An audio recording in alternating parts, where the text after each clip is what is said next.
ॐ नमो भगवते वासुदेवाय।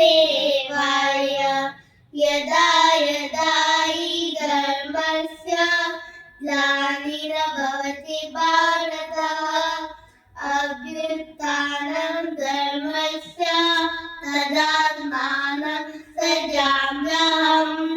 परित्राणाय साधूनां विनाशाय च दुष्कृतां धर्म संस्थापनार्थाय